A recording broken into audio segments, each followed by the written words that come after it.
sending you to me. Oh, little Betty, yeah. But God's beauty, I thank God for sending you to me.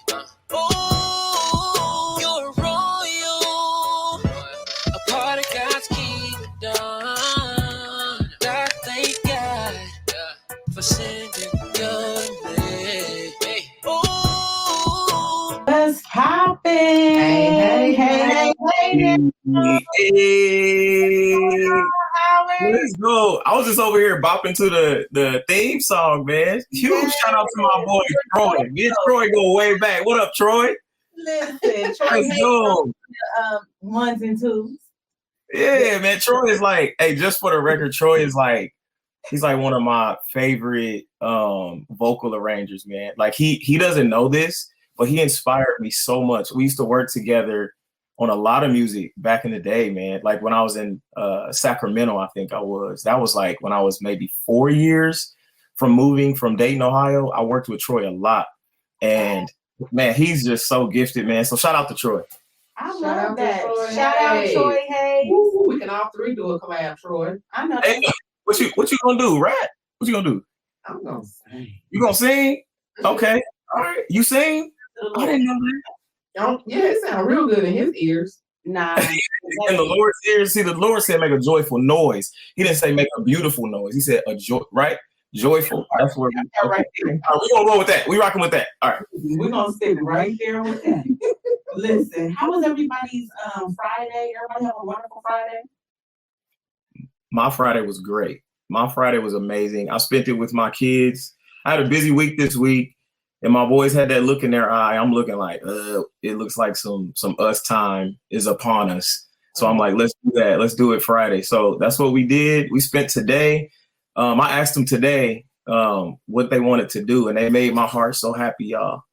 They looked me in my eye and they said, Dad, I want to go to Guitar Center. I said, you say less, son. You speaking my language. I know that's right. Yeah. Out of your two boys, which one do you really, you're like, okay, he's probably definitely, or will they both definitely fall into your footsteps? Okay, so musically, they're both musically inclined already.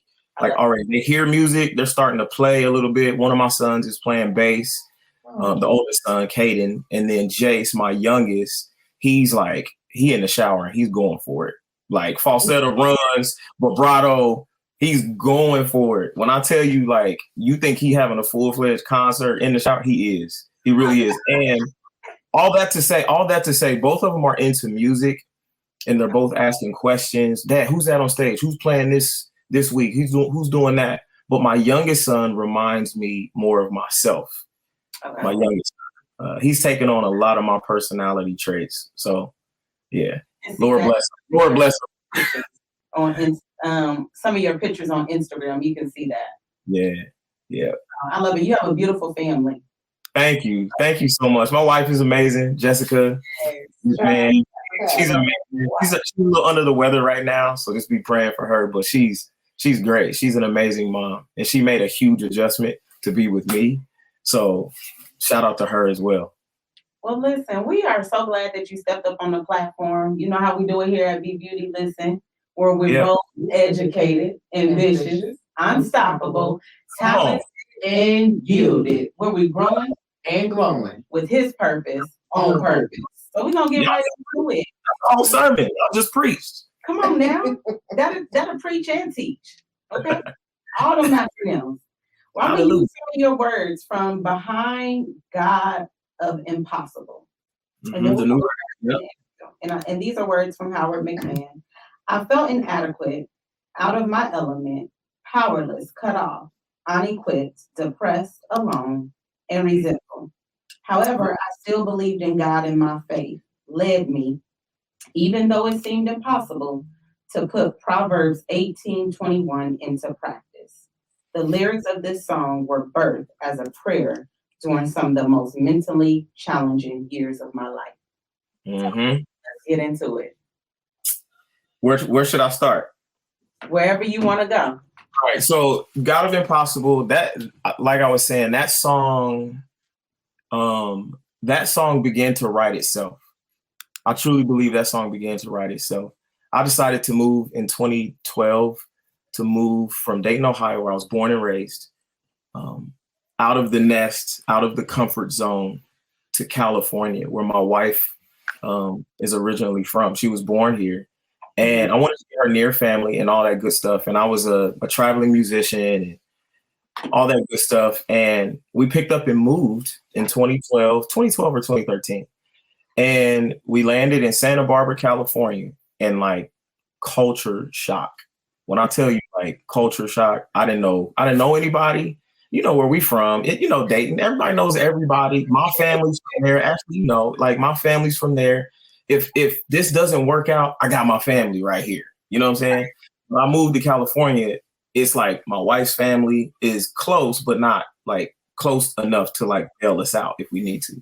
Yeah. But so we moved to Santa Barbara, huge culture shock, man. And it seemed like things just started to shake a little bit and things began to fall through and things began to not work out. I stopped traveling on the road. I started like working a regular job, plus being a church musician / worship leader. It just didn't look good where I was at. You know what I mean? And it wasn't comfortable. It was very extremely uncomfortable. And I have a family in Santa Barbara, very expensive to live, right? Santa Barbara, California is probably top 3 most expensive places to live. So things just got hard financially. I was having my first kid when we moved. My wife was 7 months pregnant when we moved. And like all of that is just running through my mind. Like, man, if this doesn't work out, like, man, I don't know anybody. Like if this falls through or how am I going to get a job? What am I going to do next? Like, we can't buy a house here. Like, I got a family and all of these things. I was feeling the pressures of being a dad, of being a husband, of being a provider. And that's when depression kicked in. I began to drink. I began to hang out late. I began to it wasn't necessarily me going out and being reckless. It was just me being alone. Like I would go park by the beach and just sit and just isolate myself. So that took a toll on my marriage. It took a toll on just me, obviously. And I just remember just sitting in my car, like hearing God say, like, he didn't call you to this for it to be easy, because easy can't describe his glory. You know what I'm saying? And that's one of the lyrics of the song. He didn't call us to something easy because easy can't describe his glory. Right? If it's easy, then we can do it. Right. If it's hard, then he has to do it. Therefore, the end result is he gets the glory. So that's when the song began to birth itself. And I just remember, again, just, sitting by myself, like stressing, depressed, my faith, I still had faith in God, but it just wasn't clicking yet. I wasn't gaining any ground yet. So I would just write things down. I would write words down just to remember, so I wouldn't forget, because some people get in those situations and everything they were taught goes out the window, right? So I would write these words down, like, yo, he's the God of impossible. Anything I want to do, I can do it through him, right? I would write things like so many things. In my weakness, he's made strong, like things like that. So I'm jotting these down, journaling these things down in my phone. And next thing you know, long story short, 3 years later, I look at this notepad and I'm like, yo, I'm looking at all the things that I was writing down. This is after things began to turn around and God began to bless us because of the sacrifices that my wife made, because of the amount of prayer she prayed, and then the amount of submission that I gave. God began to move us forward in a positive direction. So I was in that place of, okay, let me look back over my life real quick. And I'm looking at these words and I'm like, yo, that's a song. That is a song. So, and then I sat down, I remember sitting down to write the song, and it literally came like that. It was like the fastest song I've ever written. I'm like, yo, there's no way this is no way this song came out this fast. I mean, it was like a matter of 15 minutes. I had the verse, the chorus, second verse, the bridge, and then the outro. And I'm like, we're done. And then I kind of finished the song and shelved it, right? Mm-hmm. I shelved the song and I make it all the way. This is like a course of 10 years or 9 years. Yeah, 9 years. I moved to San Diego, become this worship pastor at this huge church that I'm at now, San Diego, Rock Church, San Diego. Miles McPherson, shout out Miles. Hopefully you're watching. If you're not, it's cool. I love you still. But I'm working at this big church that I never thought I would ever be able to work at. Like, again, this taking you back, I felt ill-equipped to be a dad, let alone a worship pastor at a church or a musician at a church for that. So, you know, I'm just kind of sitting there and I'm just like, man, this is a song. I'm going to sit on it for a while. I get to this church in San Diego. Then I meet this guy, Noel Robinson. He's an artist in the UK. Mm. And we did an event together maybe a year or so ago. And I'm sitting there and we're just talking. I'm actually MDing for him. And we're sitting there talking. He's like, yo, man, like, I've been watching your stuff online and like, I saw you leading worship at your church. You're not just a musician, huh? Like, you a singer, like, you're dope, bro. Like, you got to put your songs out. What's the deal? Why aren't you putting anything out? And I'm like, nah, that's not me. That's not me. I never wanted to be a front man. I never wanted to be known as an artist. Never wanted to be known as like, none of that. I didn't want that. Like, I'm literally like following, the footsteps that the Lord is placing before me. Right. So I'm like, man, you know what? Like, this dude is probably at this time the fourth person that has said this to me. So I'm like, man, all right. So I'm going to start working on it. So I started working on it musically. I had the song already written, but now I needed to like form it. I needed to, because I'm a musician too. Ashley, you know this. I'm a musician, so it had to be right. If I'm gonna put it out, it's got to be right. It's got to be right. Right. Be right. So I started working on it. Long story short, it's in a great spot right now. It's ready to be put out and all of that. And I'm putting it out. When's it come out? So here's the deal. All right, here's the deal, y'all. I was gonna put it out on the 17th, right? Mm-hmm. And my wife looked at me with these puppy dog eyes, like, I think I really want you to put it out on my birthday. And I'm like, birthday. And I'm like, the 31st. She gonna make y'all wait. Listen, it's worth the wait. It has to be. You got that right. Y'all gonna wait because I gotta live with her. I love it. Yeah. Yeah. So I'm gonna move it.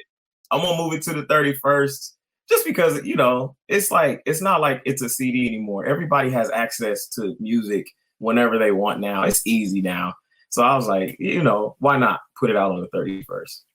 So is that the first song? Is that the only song that you have dropping out right now? Well, actually, I have a song that I wrote for my church.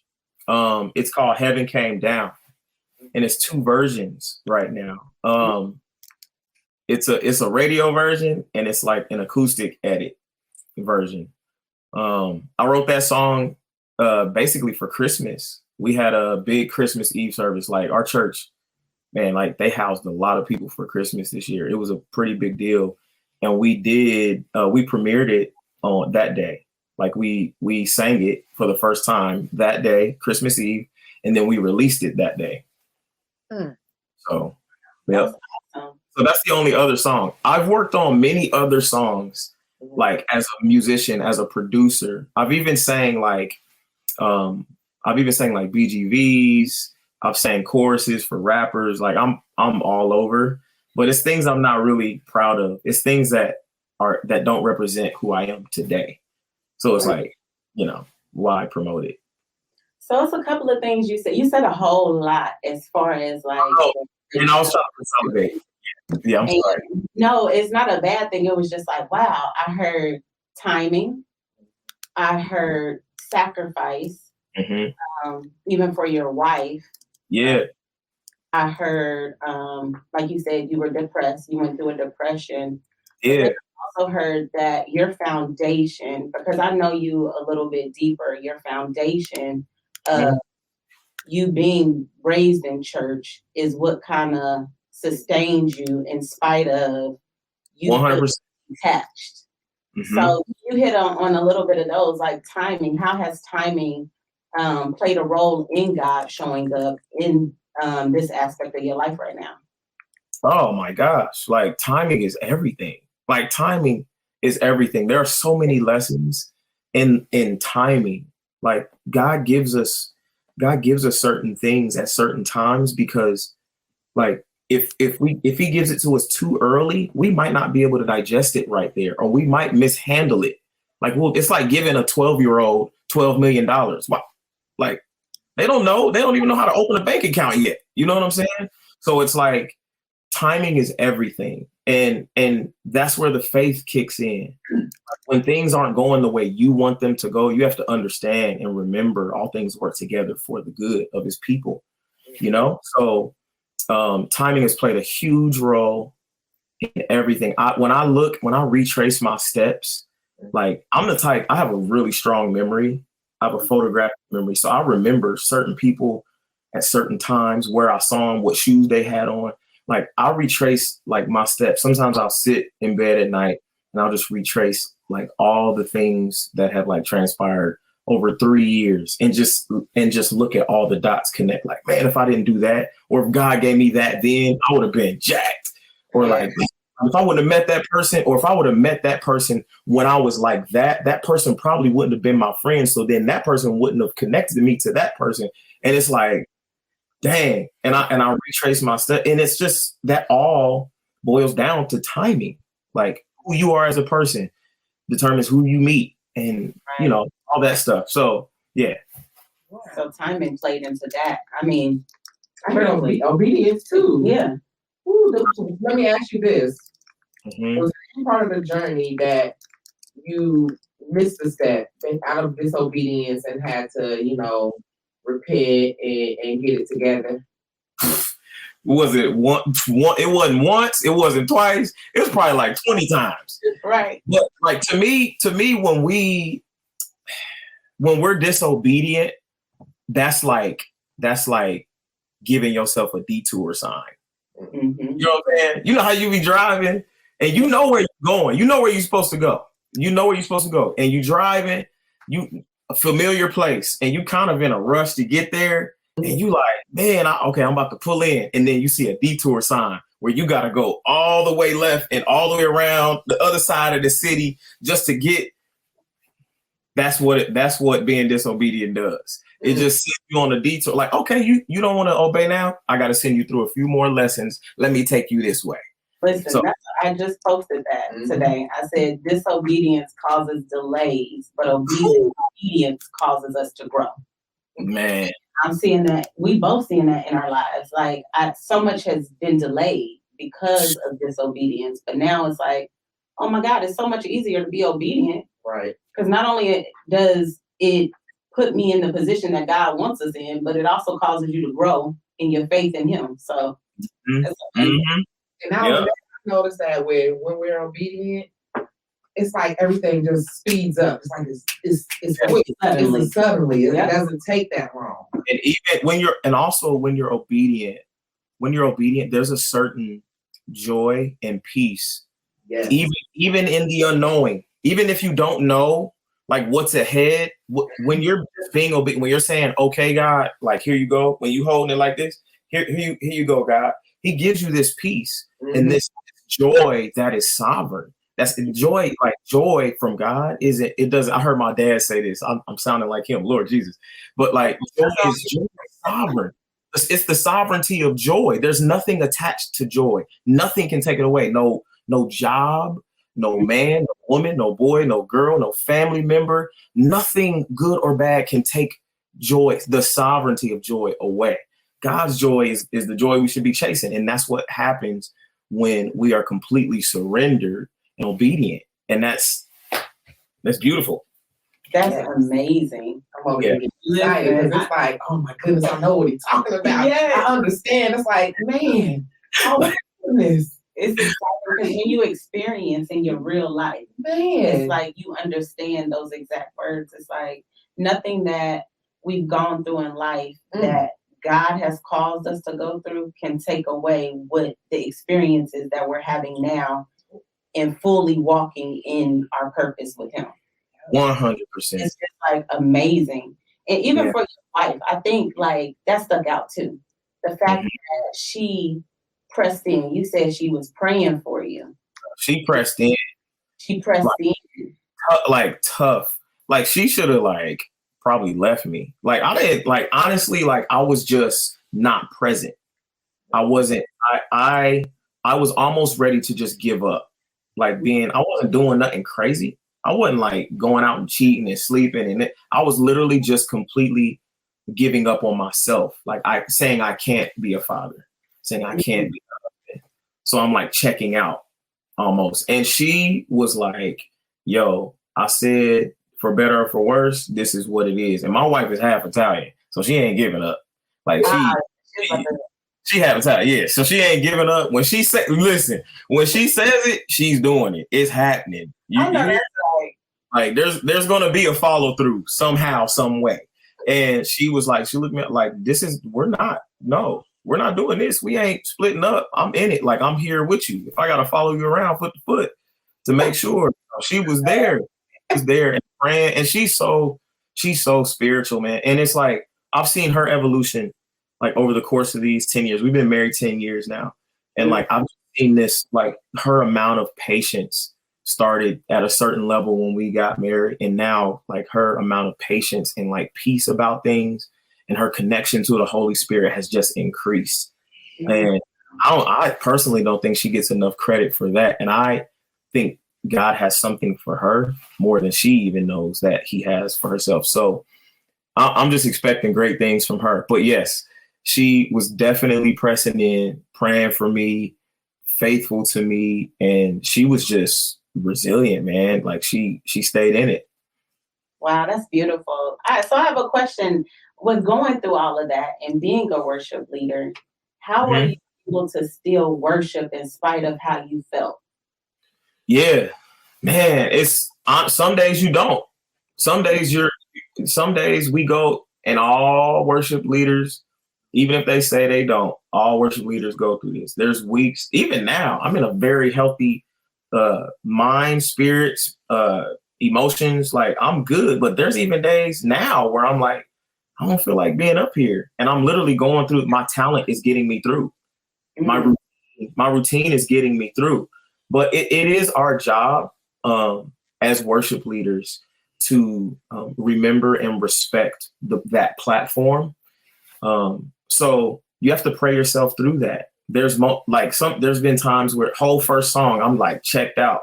Okay, Lord, it's up to us to be mature enough. I'm like, okay, Lord, I'm giving this to you. I need to snap out of this because I got people to lead into your presence.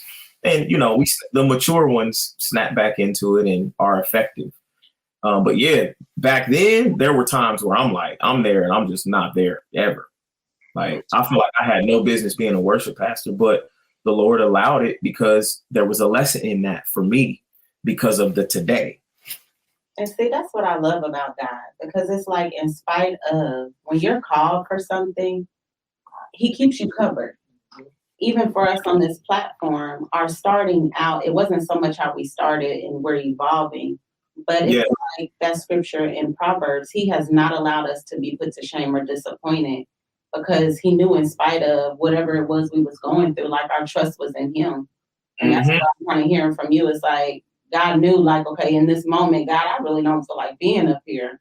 However, my trust is in you, and you've called me to this platform to reach people. And I think worship is so important in ministries because it definitely sets the atmosphere for the impartation of the man or woman of God coming before the people. 100%. Like music, worship through music is a big deal. Like you look at Elisha, like he was frustrated with I can't remember the character's name, but Elisha was frustrated with one of the kings, and Elisha was a prophet. Elisha wanted to prophesy to these kings, And he knew he was in no state of mind to do that. Right. He was not in the mood. He was ready to cut them out. Like, y'all gone somewhere. I ain't trying to prophesy. And then finally, you know what he said? He said, you know what? All right, Lord, this is the calling on my life. All right, give me a harpist. I need a harpist in here. He called a harpist to come play. And once the harpist began to play, that's when the glory of the Lord fell on Elisha for him to prophesy to them. So music is a big deal. They can discount music all they want.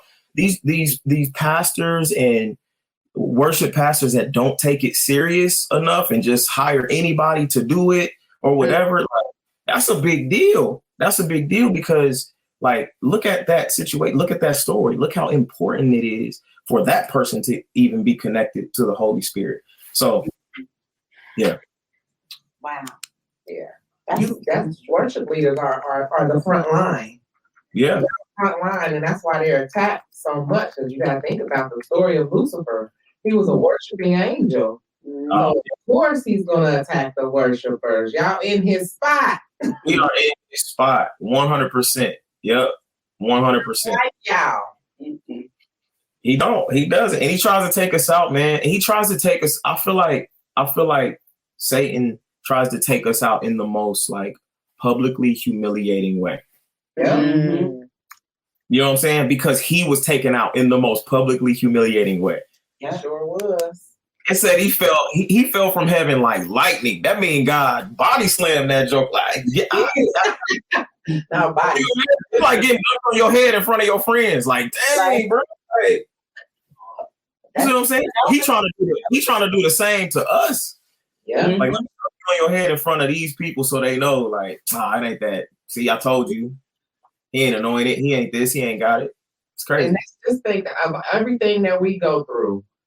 Mm-hmm. Even when, you drinking and or whatever it is that we do, how God keeps that thing covered where nobody knows about it until we come out with it. Mm-hmm.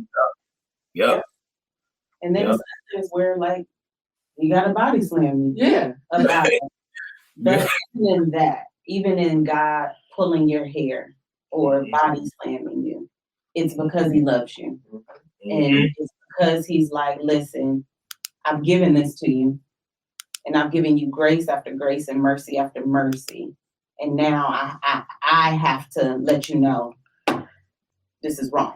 I will say, though he slay me, yet will I trust him. You have to trust them even in that. And I think that's powerful. So sacrificing. Let's talk about that. Like, what do you feel like you have had to give up in walking in this the right way with God now? You talked about what you felt like you lost as far as like going into it, the way that God is calling you. What do you feel like you have had to sacrifice with your obedience to the call in your life? You can't hang around the same people that you always hung around. You can't. I mean, it's really okay. So here's the deal: the true definition of humility is often, I think, misunderstood or even misspoken at times. Like, people, when you think of humility, it's like, oh, okay, I need to make myself low, or I need to make myself look low, or I need to say this so this person doesn't think I'm, like, arrogant or whatever. It's all like what I feel. But the true definition of humility, of humility for a believer is actually, I don't even care what I think of myself. I don't even care how low I think I am. I care how low God thinks I am. And once that is our desire, that means our desire is to only please God. That means nothing else. I don't care how I look. I don't care how humble or arrogant I look to those people. All I care about is how I look to him. You've arrived then. You're on the right track when your only desire is to please him. So I guess to answer your question, what have I had to sacrifice? I've had to sacrifice, like I said, looking a certain way, to wearing a face, as growing up in the church, being a worship leader, being a musician. Like, we're worried about a lot how we look, and that's religion. That's worried about how we look, following the rules. You know what I'm saying? looking this way to the pastor, or making sure the pastor don't know I was out last night, or like this, that, and that. Like, it's worried. I had to like get rid of that, because I grew up in I grew up in Church of God in Christ, and it's like sadly, a lot of it is about how you look. Mm-hmm. A lot just kind of goes brushed under the rug. Mm-hmm. And that was with me. That was on me. So I had to sacrifice that. I had to sacrifice basically just everything that was getting in the way of what God had for me. Drinking, like isolating myself. I'm an introvert. I had to sacrifice being an introvert. I can't be alone. Like, I need to be around people. God called us to be around people. God called us to shine the light. God called us to spread our light, spread his love, create disciples. So I had to make plenty of sacrifices in that area. I liked creating a certain type of music coming up. Like and that put me in like circles I really had no business being in. That's not what God called me to do. So I wasn't doing anything dangerous, but that was taking me away from the assignments that God called me to. So I had to sacrifice that, which was huge. And once I gave that up is when doors began to fly open. Yeah. Yeah. But sometimes we got to give up what we want. We got to give up all of what we want. Because your desire is what he wants. Woo! Yeah. And it takes time to get to that point. It does. I know when you really truly begin to allow God to do a work and stand before him naked, and just strip you of everything at one time, little bits and pieces that he reveals to you along the way, and he's like, okay, I need you now. It's time to let go of that. Yeah, but I think it's super cool, man, because God is like, he always gives you that opportunity to make the choice yourself.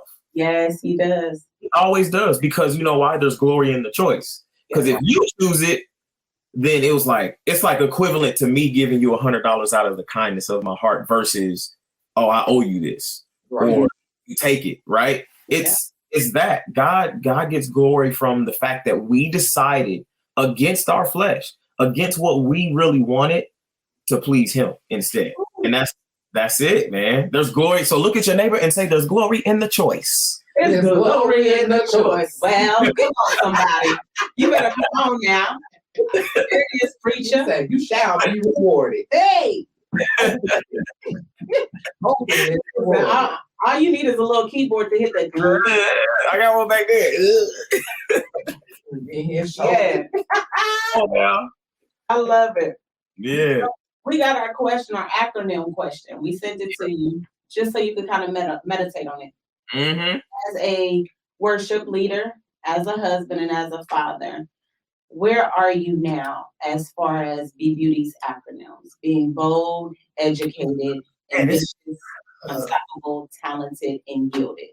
Dang, this is tough. So I got to pick one? I mean, you can kind of place yourself in each category, because I feel like we find ourselves at different phases throughout the week. Like 1 minute I might be on my boldness, but then I might be, yesterday I felt a little yielded. Yep. Well, man, all of these resonate with me, but the ones that resonate most right now are probably, I would go with ambitious and then unstoppable, not because of my own strength, but because of where I am, because I've learned in the last probably 10 years how to hold things like this, like everything, even my talents, even my gifts, even what I can do in my own power like this, like it's impossible to stop me, because it's all God. It's all in God's hands. It's the Jesus. It's not me that's unstoppable. It's the Jesus in me that's unstoppable. So it's like, that's where I'm at. And trust me, like, whenever I lose sight of that, my wife is sure to like whip me back in shape. So yeah. I love it. What about you, Shonda? Where are you at this week with the afternoon? Yielded. I am so yielded this week. I've been doing things that I've been scared to do. So I've just been stepping out there doing it. And I appreciate y'all for, pushing me.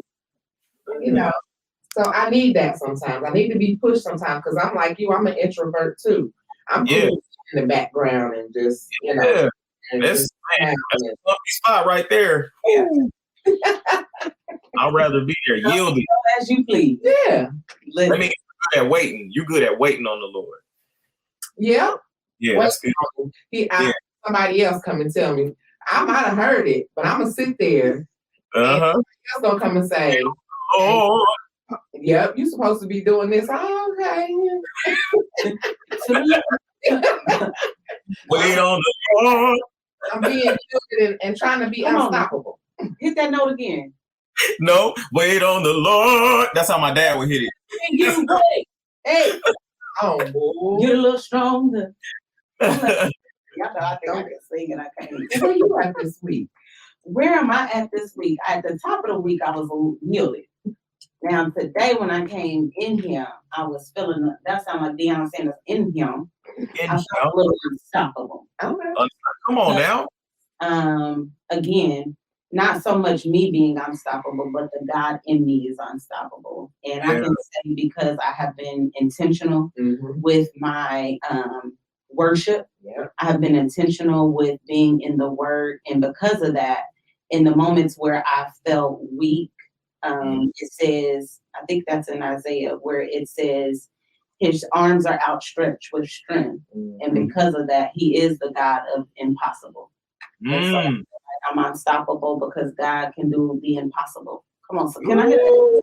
Man. Can we get it, man? We shaking ourselves. And I'll tell you time after time. Should about 100. Come on in here, Holy Ghost. Yes. So I love it.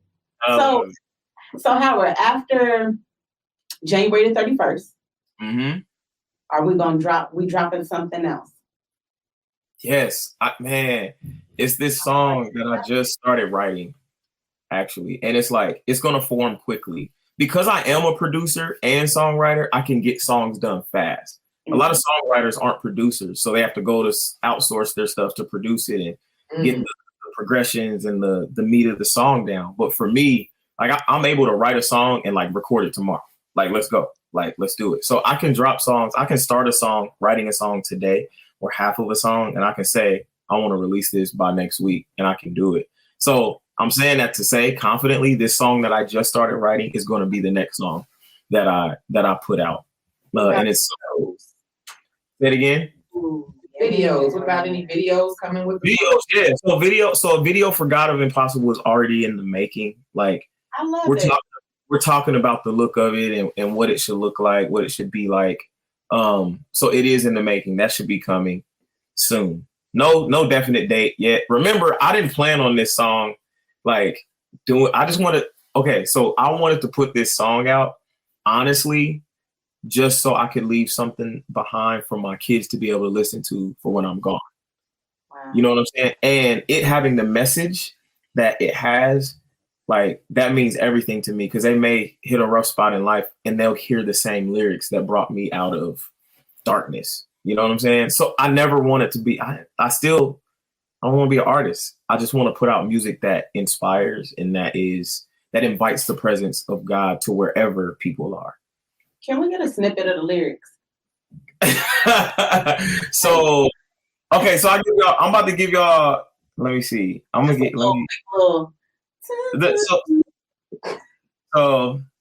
I'll sing the second verse. So my weakness is foundation for your platform. So use me to reveal your glory. My failures are promotion for your triumph. So excuse me while I make your name famous. So that's the line. Come on. Yeah. Y'all heard that first right here now. Right here.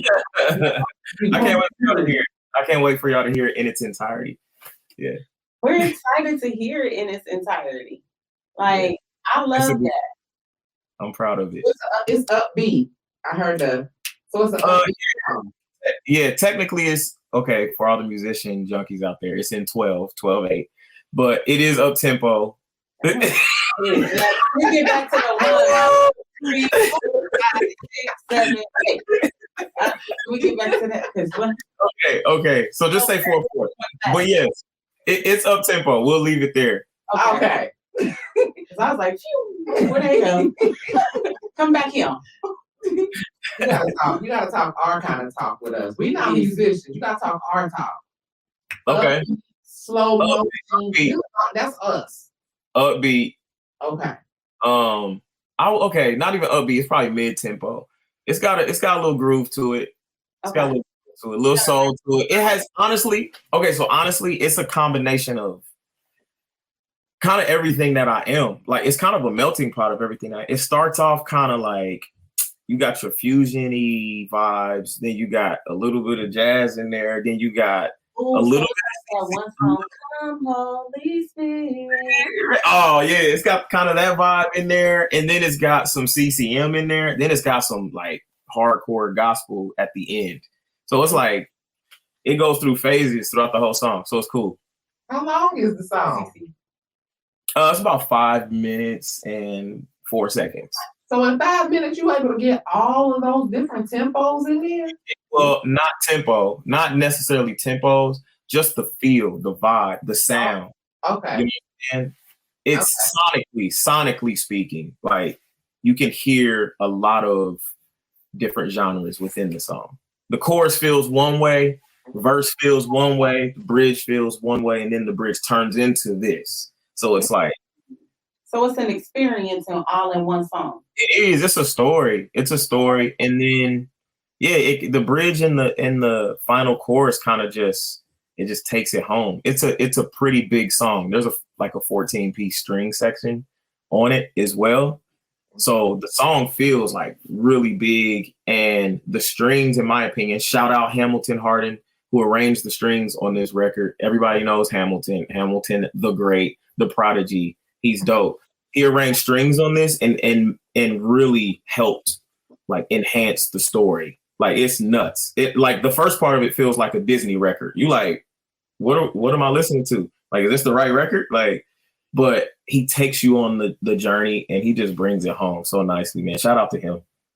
I love it. Well, Howard, listen, we appreciate you so much for taking the time out to come onto the platform and allowing us to hear your interview here with Be Beauty's podcast.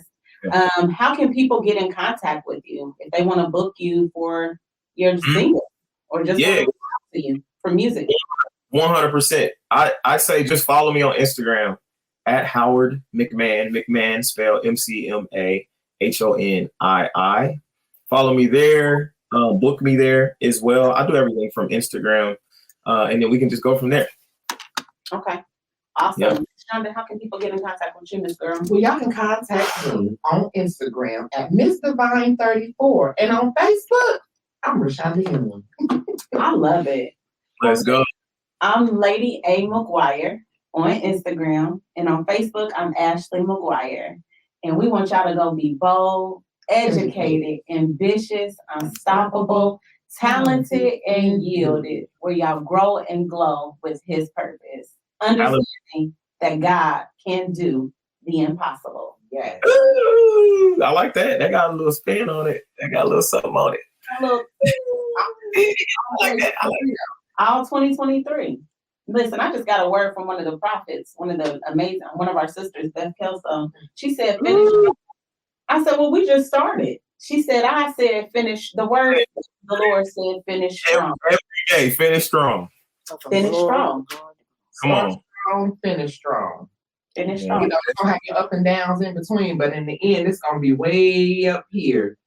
They ain't gonna even recognize you. Like, dang, who is that? Come on. That's it. Is that you? Howard, is that you? Is that you, Howard? Because God is pulling you from behind, my brother.